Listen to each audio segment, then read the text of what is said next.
Éric Zemmour, bonsoir. Bonsoir. Alors, vous êtes éditorialiste, chroniqueur, journaliste, écrivain, polémiste. La liste est très longue. En ce moment, vous êtes un petit peu énervé. Non, je ne suis pas du tout énervé. Pas du tout. Bon, alors moi, je vais vous énerver un petit peu. On va revenir évidemment sur l'actualité brûlante. Alors, il y a ce livre, bien entendu. Ça s'appelle Mélancolie française aux éditions Fayard de Noël. C'est ça l'actualité. Mais je vous assure qu'on va y consacrer un long moment. Ah, j'espère. Mais un mot pas quand trop même. long non plus. Hein. Bon, vous écouterez pas. Après, il faut qu'on bouffe. Hein. Alors, un mot quand même sur ce qui s'est passé ce week-end, samedi, dans Salut les Terriens. C'était chez Ardisson. Écoutez d'abord, si vous le permettez, cette petite chronique de Didier Porte, c'était ce matin sur France Inter. Zemmour, lui au moins, il n'hésite pas à choquer le bobo et en plus à donner des informations utiles. Oui, chers auditeurs, vous devez le savoir, les trafiquants de drogue sont des Noirs et des Arabes.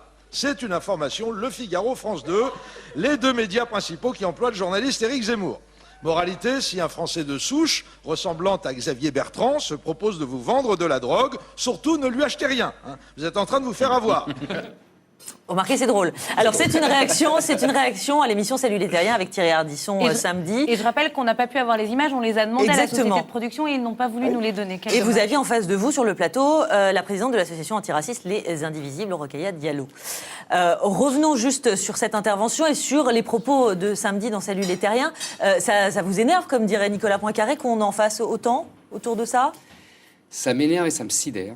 C'est-à-dire que, en fait, personne ne dit pourquoi j'ai dit ça, déjà, premièrement. Alors, vous allez nous le dire? Oui, c'est parce que Bernard Murat, qui était sur le plateau aussi, a commencé à expliquer ce que tout le monde explique tout le temps, que les policiers arrêtaient en priorité des gens issus de l'immigration, noirs ou arabes. Et donc déjà, il accusait les flics de racisme et ça gêne personne. C'est tellement une habitude maintenant que même le ministre de l'Intérieur ne proteste plus. Donc moi, bêtement, grand samaritain, je dis, bah oui, évidemment, c'est normal, il faut les comprendre, les flics.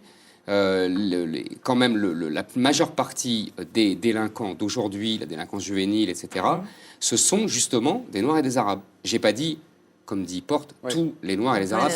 Et Rokhaya vous a répondu que si on les pourchassait un peu moins, peut-être aussi qu'ils ne seraient pas dans cette attitude-là, dans ce comportement. Je suis toujours frappé par l'intelligence de Rokhaya. C'est la subtilité, l'intelligence. D'accord, donc ça veut dire que vous maintenez... Mais évidemment que je maintiens. Je n'ai rien dit que la vérité. Il faut savoir, dans ce pays, si on doit dire la vérité, si on est puni quand on dit la vérité, il faudrait aller voir dans les prisons.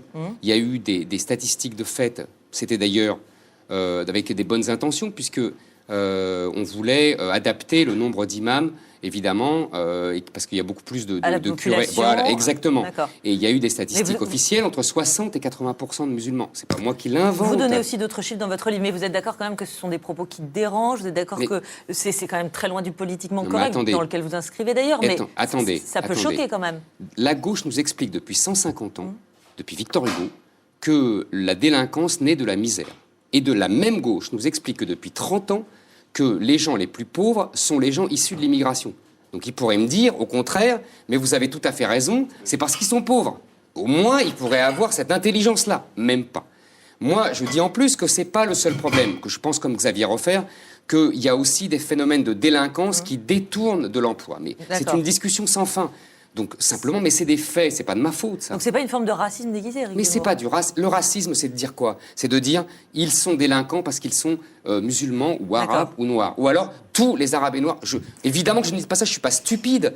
Je vais vous dire, je pense que c'est un vrai problème pour les gens de l'immigration, et ils sont évidemment les plus nombreux, qui sont honnêtes et qui ne supportent pas cette image que donnent ces gens-là d'eux-mêmes. Je veux dire, c'est un vrai problème pour eux. Au lieu de m'insulter, on ferait mieux de réfléchir à tout ça. Non, mais juste pour revenir au tout début de la conversation avec Murat, donc sur Canal+ chez Ardisson, vous dites qu'il n'y a aucun problème de contrôle aux faciès, qu'il n'y a pas, que c'est pas une réalité dans les banlieues, j'ai pas dit que c'était que des gens qui rentrent du boulot et qui ont la chance d'être noirs ou arabes soient contrôlés 2 fois par jour, mais vous avez raison. Et c'est là-dessus aussi qu'elle vous a répondu. Mais bien sûr que c'est un problème. C'est un problème pour eux. Je les comprends, ces pauvres gens qui sont arrêtés pour rien. Mais ce que je dis, c'est qu'ils payent pour les autres. C'est tout ce que je dis. Vous disiez le dire, c'est accuser les policiers de racisme. Mais oui. Mais non, mais ce que je veux... Non, parce que c'était pas dit comme ça. C'était dit, ils arrêtent systématiquement les Arabes et Noirs. C'était comme ça la discussion. C'était compliqué. C'est compliqué de revenir comme ça dedans. Donc je disais simplement qu'il y a des raisons. Il ne faut pas simplement tomber... Parce qu'on a l'impression, à les entendre, que les flics arrêtaient les Noirs et les Arabes par plaisir. Uniquement par plaisir raciste. Je dis non, c'est tout.